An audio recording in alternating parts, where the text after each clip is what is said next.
నమస్తే, మీరు చూస్తున్న సుమన్ టీవీ. నేను మీ కీర్తి. మనతో పాటు ఉన్నారు ప్రముఖ ఆధ్యాత్మికవేత్త జ్యోతి శరత్ గారు. నమస్తే జ్యోతి గారు. నమస్తే. జ్యోతి గారు, శ్రావణ మాసంలో ప్రత్యేకంగా విశేషంగా అందరం జరుపుకునేదైతే మంగళవారాలు, శుక్రవారాలు. ఆ! కాకపోతే శ్రావణ సోమవారము మరియు శనివారం కూడా చాలా విశేషమైన పూజలు జరుగుతూ ఉంటాయి ఆలయాలన్నిట్లో కూడా. సో ఆ ప్రత్యేకమైన రోజులు ఏంటివి అసలు శ్రావణ మాసంలో అన్నది ఒకసారి ఈ వీడియో ద్వారా సుమన్ టీవీ ప్రేక్షకులకి గుర్తు చేద్దాం. శ్రావణ మాసం అంటేనే ఎన్నో పుణ్యతిథులు. ఇంకా చెప్పాలి అంటే ఈ మాసంలో ప్రకృతిలో వచ్చిన మార్పుల వల్ల మనకి అనారోగ్యం ఉండకూడదు అంటూ ప్రకృతి స్వరూపిణి అయిన అమ్మవారిని ఆరాధిస్తూ ఉంటాం.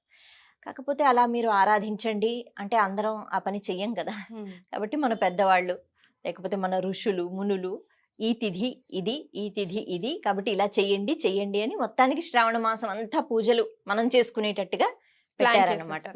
లేదు అంటే మనం చెయ్యం కదా. అంటే ఒక టార్గెట్ లేనిది ఒక మనం ఏ పని చెయ్యం కదా, చెయ్యం కదా, ఏంటి అనుకుంటాం. అవును. కాబట్టి ఇలా చెప్తే ఓహో సరే అని చేస్తాం. ముందుగా కావాల్సింది ఏమిటి అంటే ఉత్సాహం, అలాగే నమ్మకం. సరే మన పెద్దవాళ్ళు చెప్పారు అబ్బా చెయ్యాలా చెయ్యాలా అంటూ చేస్తే కాదు. లక్ష్మీదేవి ఎక్కడ ఉత్సాహం ఉంటుందో, ఎక్కడ ఆనందం ఉంటుందో అక్కడికి వెంటనే వచ్చేస్తుందట.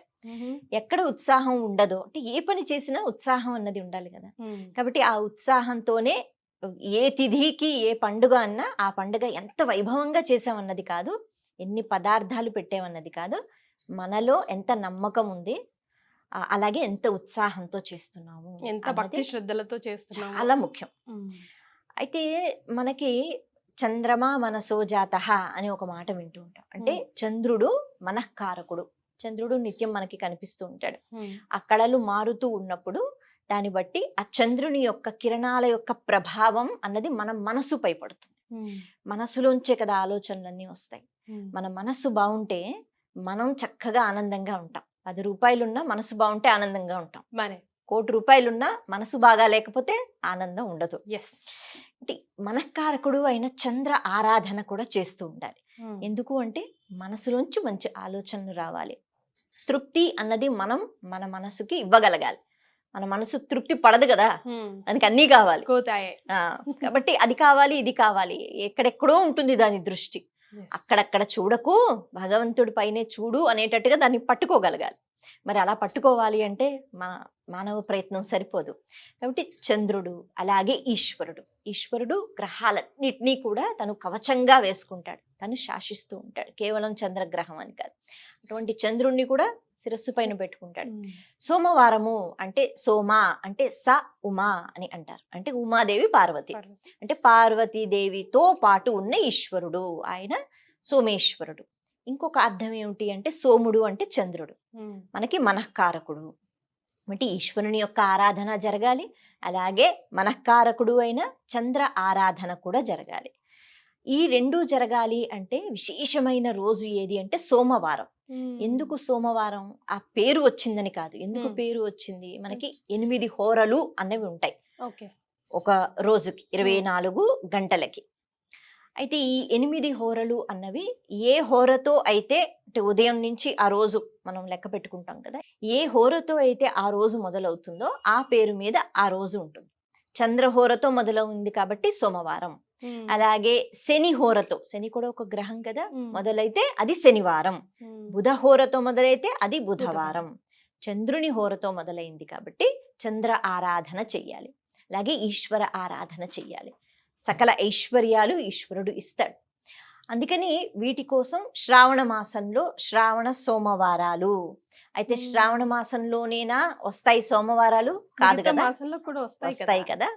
శ్రావణ మాసంలో ముఖ్యంగా పౌర్ణమి తిథి రోజు నిండు చంద్రుని యొక్క కాంతి ఏదైతే ఉంటుందో అది చాలా విశేషంగా ఉంటుందట.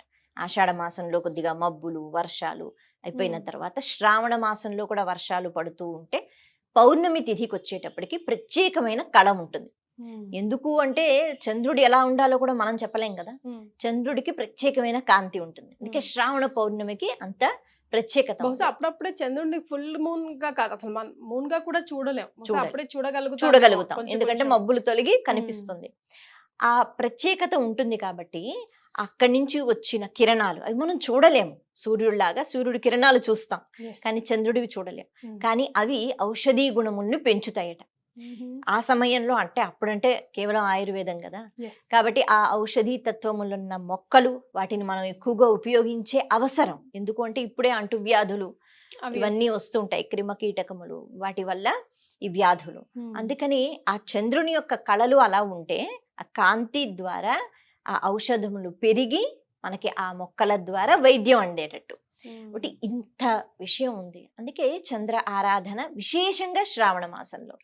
ఎందుకు అంటే ఒకటి ఆరోగ్యానికి సంబంధించి, ఇంకొకటి మనసుకి సంబంధించి. అలాగే శ్రీ మహావిష్ణువు తొలి ఏకాదశి అంటే ఆషాఢ మాసంలో తొలి ఏకాదశి అని వింటుంటాం. ఆ రోజు ఆయన నిద్రావస్థకి వెళతారు, అంటే నిద్రపోరు, మనలా కాదు, యోగ నిద్ర, నిద్రా ముద్ర అని అంటారు. నిద్రా ముద్ర పెట్టుకుని నిద్రపోతున్నట్టుగా అలా ఉంటారట. అలా ఎందుకు ఉంటారు? ఒక 4 నెలలు ఉంటారు. ఎందుకు అంటే మన మనసుల్లో ప్రవేశించి తీక్షణ దృష్టితో మనల్ని చూస్తారు. మనం ఏదైనా బాగా చూడాలి అంటే అలా ఆలోచిస్తాం కదా ఒకవైపు చూసి, అలాగా భగవంతుడు నెమ్మదిగా కళ్ళు మూసుకున్నట్టుగా నిద్రలోకి వెళుతున్నట్టుగా వెళ్ళి మనల్ని చూస్తాడు. అంటే బయట నేను ఎన్ని అబద్ధాలు ఆడినా, నేను ఎలా ఉన్నా మనసులో నేనేమనుకుంటున్నాను నాకు తెలుస్తుంది, ఇంకొకరికి కూడా తెలుస్తుంది. అది శ్రీ మహావిష్ణువు, అంతే కదా. బయట వాళ్ళ దగ్గర ఎన్ని దాచినా భగవంతుడి దగ్గర దాచలేము. ఈ 4 నెలలు అందుకే చాతుర్మాస్య దీక్ష అంటారు. శ్రీ మహావిష్ణువు చాలా జాగ్రత్తగా గమనిస్తూ ఉంటాడు. మన చర్యలు, మన కర్మలు ఎంత బాగుంటే మనకి అంత అనుగ్రహాన్ని ఇస్తారు. అందుకే విష్ణు ఆరాధన అన్నది కూడా జరగాలి. అలాగే శ్రావణ మాసము అంటే శ్రవణ నక్షత్రంతో కూడుకున్న తిథి పౌర్ణమి రోజు అని చెప్పుకున్నాం కదా. శ్రవణ నక్షత్రం అంటే శ్రీ మహావిష్ణువు యొక్క నక్షత్రం, జన్మతిథి. కాబట్టి విష్ణువుకి ప్రీతికరమయ్యేటట్టుగా మనము పూజలు చేసినట్లయితే, అందుకే శనివారాలు. కాబట్టి వెంకటేశ్వర స్వామిగా రూపుదాల్చింది కూడా శ్రవణ నక్షత్రంలో అంటూ ఉంటారు. అందుకే శ్రావణ మాసంలో శ్రవణ నక్షత్రంతో కూడుకున్న ఆ విష్ణువు, ఆ విష్ణు ఆరాధన కూడా చాలా ముఖ్యము. అంటే శ్రావణ శనివారాలు కూడా చేస్తూ ఉంటారు. మరి శ్రావణ మంగళవారం? శ్రావణ మంగళవారం అంటే మంగళవారం మంగళగౌరి. మంగళగౌరి అంటే భూదేవితో సమానం. వర్షాలు పడుతున్నాయి, పంటలు పండాలి. కేవలం వర్షాలు పడితే సరిపోవు, ఎంత వర్షం పడాలో అంత పడాలి. పెద్దగా తుఫాన్ వస్తే అన్ని కొట్టుకుపోతాయి కదా. కాబట్టి ఎంత వర్షం పడాలో అలా పడాలి, పంటలు బాగా పండాలి, భూదేవి చక్కగా మనకి పంటను అందించాలి, ఆ పచ్చదనం అన్నది ఉండాలి. అన్ని జీవులకి, కేవలం మనం మనుషులం మనం పండించుకుని తింటామంటే కాదు కదా, జీవకోటికి కూడా ఆహారం భూమి నుంచే వస్తుంది ఏదో ఒక రకంగా. అంటే అన్ని జీవులకి ఆహారం భూమి అందిస్తుంది. ఆ భూమినే భూదేవి అంటున్నాం. ఆ భూదేవిని కొలుచుకోవాలి ఖచ్చితంగా, ఎందుకంటే మన జీవితం కొనసాగించాలి కదా. కాబట్టి అన్ని ప్రాణకోటి తరపున, అందరి తరపున మనం ఆరాధిస్తున్నాం. మంగళగౌరి అంటే మంగళత్వంతో కూడిన పనులన్నీ జరగాలి మా ఇంట్లో. అన్నానికి కానీ, వస్త్రానికి కానీ, లేకపోతే ఆనందానికి కానీ లోటు ఉండకూడదు. కాబట్టి మంగళగౌరి వ్రతం. అలాగే ఐశ్వర్యము అంటే మనకి డబ్బు అన్నది చాలా అవసరము. కాకపోతే ఆ డబ్బుని మనం ఎలా వినియోగిస్తున్నాము, ఎలా తెచ్చుకుంటున్నాము, ఇది కూడా చాలా ముఖ్యము. అలాగే స్థిరంగా మన దగ్గర ఉండిపోవాలి కూడా. ఉండిపోవాలి అంటే కష్టం. లక్ష్మీదేవి మన ప్రవర్తన బట్టి ఉంటుంది. చంచలమైన మనస్తత్వం ఉన్న కాబట్టి ఆవిడ చంచల చపల. ఆవిడ రావడం చాలా కష్టం, వెళ్ళిపోవడం చాలా సులభం. అందుకని ఆవిడ రావాలి అంటే మనం అంత సత్ప్రవర్తనతో ఉండాలి. ఆవిడ వెళ్ళిపోవాలి అంటే వెళ్ళిపోయిందా అని కూడా మనకు అర్థం కాదు, ఆవిడ వెళ్ళిపోతుంది. లక్ష్మీదేవి అంటే ఆనందము, సంతోషము, ఓర్పు, శాంతి, ధర్మము, మంచి మంచి గుణాలు, లక్షణాలు, ఇవన్నీ కూడా లక్ష్మీదేవి. అంటే ఆవిడ ఆరాధన అంటే శ్రావణ శుక్రవారం. అలాగే ఇంకా రాఖీ పౌర్ణమి, జన్మాష్టమి అంత మటుకే మనకు తెలుసు. ఇంకా లోపల దాగి ఉన్న పండుగలు చాలా ఉన్నాయండి శ్రావణ మాసంలో. ఒకసారి అంటే మనకి తరిగొండ వేంగమాంబ వర్ధంతి అని, రాఘవేంద్ర ఆరాధన ఉత్సవాలని, అలాగే తులసీదాస్ గారి యొక్క జయంతి అని, ఇలాంటివి చాలా ఉన్నాయి. అంటే ప్రతి ఒక్కరిని మనం అలా ఎందుకు స్మరించుకోవాలి అంటే, ఇప్పుడు వేంగమాంబ అంటే ఆవిడ భక్తి ఏదైతే ఉందో చక్కగా ఆవిడ ముక్తిని, మోక్షాన్ని పొందారు. అలాగే తులసీదాస్ గారు అంటే ఆయన చక్కగా రాముణ్ణి ప్రతి పదార్థంలో చూసుకుంటూ, ఆయనే కదా మనకి హనుమాన్ చాలీస ఇవన్నీ కూడా అందించారు. ఇలా మహాభక్తుల్ని కూడా స్మరించుకుంటూ, అలాగే భగవంతుడు కేవలం అలా దేవుళ్ళ కాకుండా గురు స్వరూపంగా వస్తారు కాబట్టి రాఘవేంద్ర స్వామి అన్నట్టుగా అలాగే రక్షాబంధనం అంటే మనందరికీ తెలిసిన పండగే, జన్మాష్టమి.